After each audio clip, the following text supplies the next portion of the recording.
Hello viewers, I am Ruth Kumar and this is my channel UPSC Aspirant. Today I am going to discuss UPSC syllabus and pattern of entrance exam. First of all, keep this in your mind. UPSC entrance exam is completed in three phases: prelims, mains, and interview. Then after you will get your dream job. Now I am going to discuss in detail about the first stage of prelims.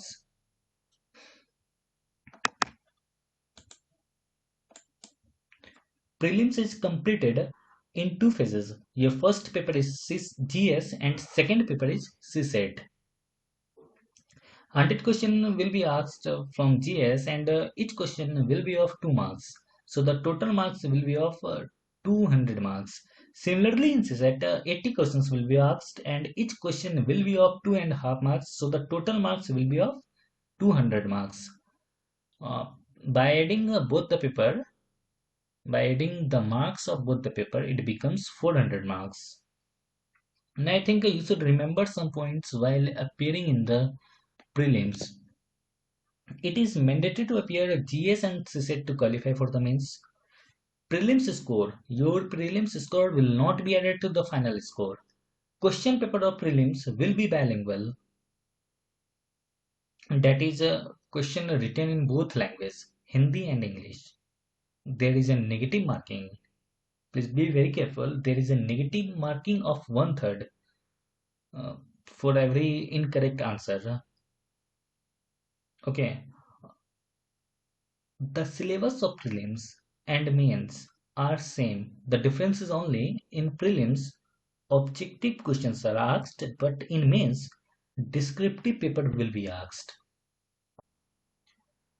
Here is the syllabus of CSET exam. Actually, CSET is qualifying in nature.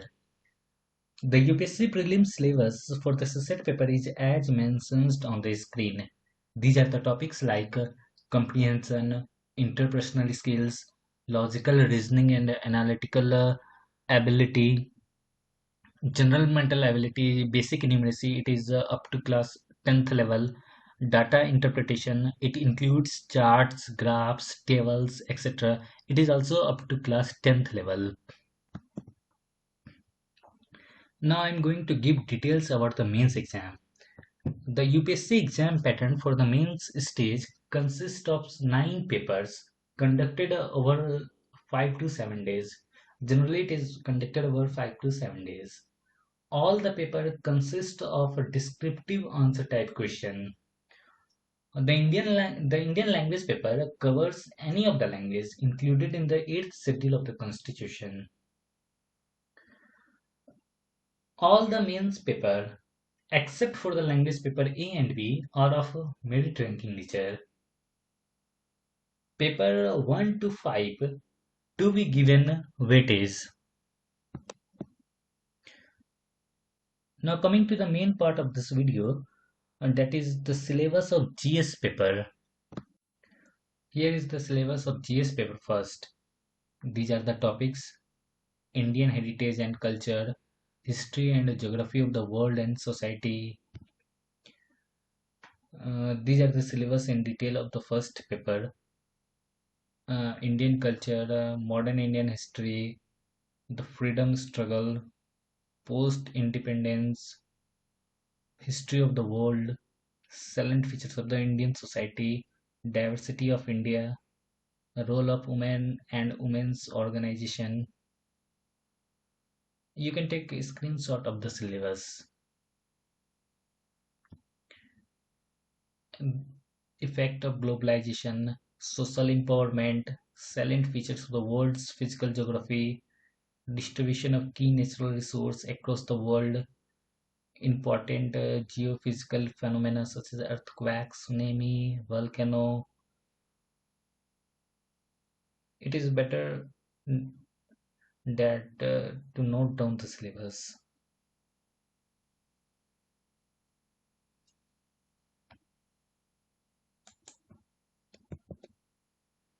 Here is the syllabus of GS paper second.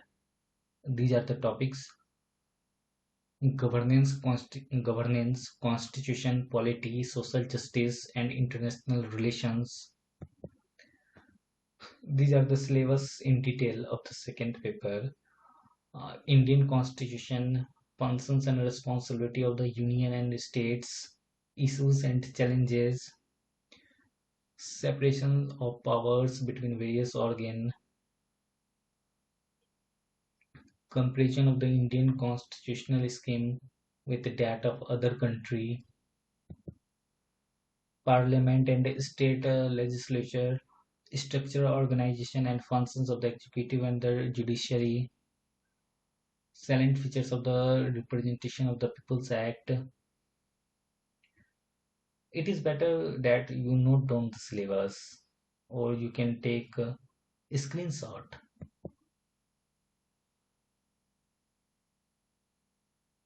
Please take the screenshot of the syllabus.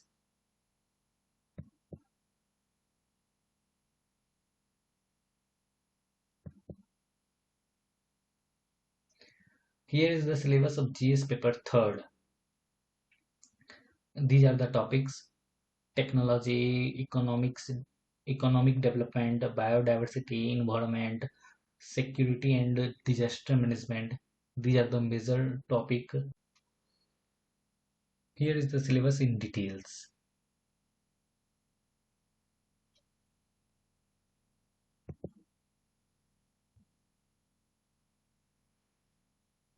Please take the screenshot of the syllabus.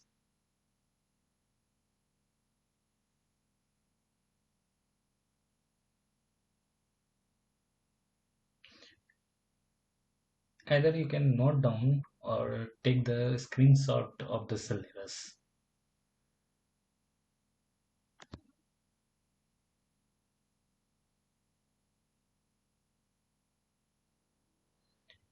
Here is the syllabus of GS paper 4th. These are the major topic: ethics, integrity and aptitude. Here is the syllabus in details of this paper. Please take the screenshot of the syllabus.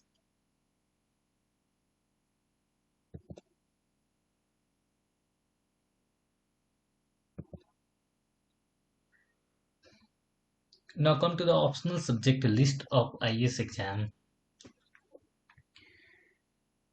In IAS mains exam, you will have to choose one optional paper.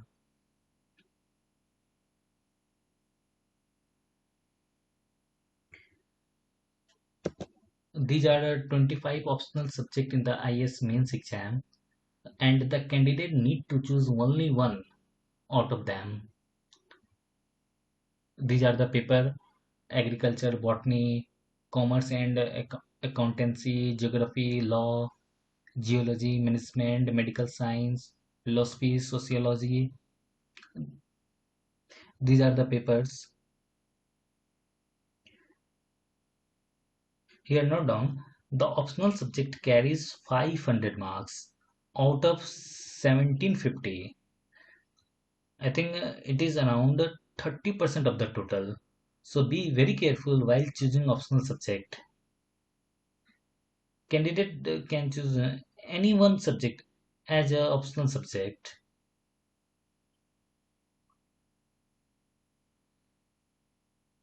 You can also take a screenshot of the optional subject.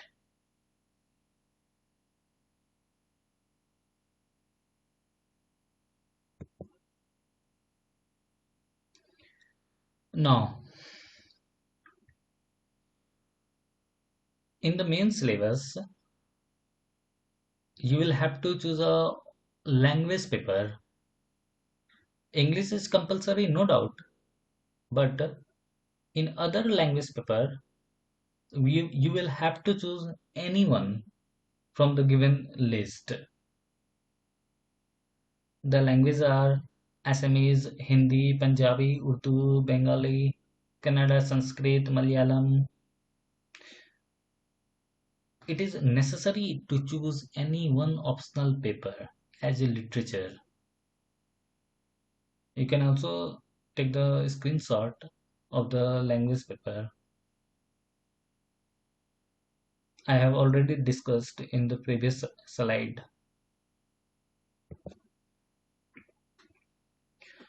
Now come to the frequently asked question.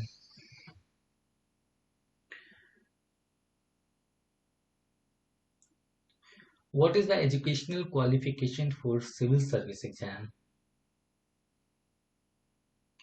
Candidate must be graduate.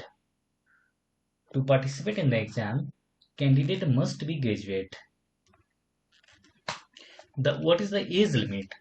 Generally, for a general category, it is around it is fixed 21 to 32 years. For OBC, there is a relaxation of 3 years, that is up to 35 years. And for SC ST, there is a relaxation of 5 years. That means a candidate from SC ST can apply up to 37 year. There is also a restriction in limit. For a general category, it is 6 times. Means a student from general category can apply only 6 times. For a OBC category, it is 9 times. A student from OBC category can apply to entrance exam up to 6 times. No, sorry, up to 6 times, not up to 9 times. For general category, it is up to 6 times. For OBC category, it is up to 9 times. And for SC and ST, there is no limit,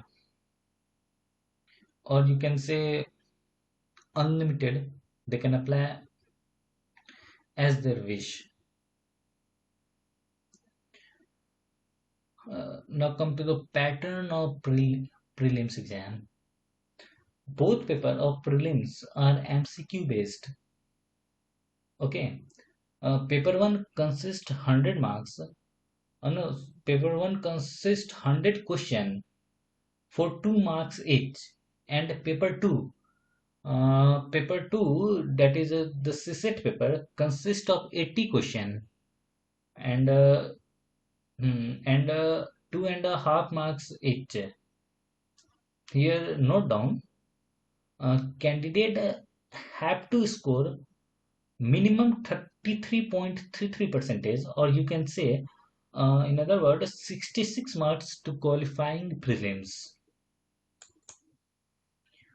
So this was the complete information about UPSC entrance exam pattern and syllabus. In the next video I will start from geography, and at the end of the video I would like to tell something about myself and my channel. In this channel I will cover complete syllabus of UPSC including CSET, and optional paper chemistry will also be discussed here. Okay, those who don't have chemistry as an optional paper can skip that particular class. I am also a student and preparing for the exams. I will start from very basic level and cover the entire syllabus of UPSC. According to me, the benefit of online platform, it will help to many who want to get into administration department, but due to lack of study material and proper guidance, they are unable to do.